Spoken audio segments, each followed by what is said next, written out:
So I run an organization called Corruption Watch, and I investigate and write about and make films about the global arms trade, which is the most corrupt of all trades. It accounts for around 40% of all corruption in all world trade. And I think the most important message is that what we can all do to attempt to limit the corruption of this business is actually to get as much information into the public domain as possible. The main challenge is the difficulty that the trade in weapons is really about business working together with governments, with the military, and with intermediaries, the sort of the middlemen as they're sometimes called. But the fact that those in political power benefit from the trade in weapons, and they benefit both politically, but more importantly economically, means that their desire to bring about change in this area is very limited.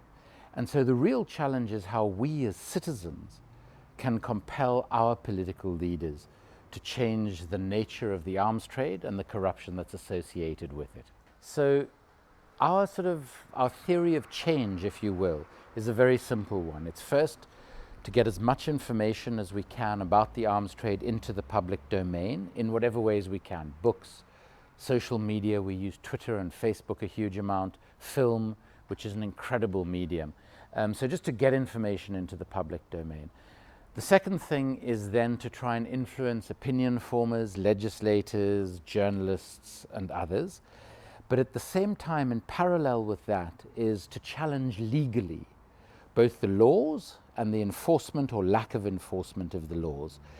And then, in addition to that, is to get people, sometimes in very old-fashioned ways, sometimes in newer ways with social media, is to get people engaged in campaigns, to actually become activists for the change that you want to see. And the most important thing in the arms trade, if we got every government and every company to have to declare what middleman or agent they use on a deal, how much money they pay them, and what they've paid them that money for, just by doing that, we would probably halve the amount of corruption in the global arms trade.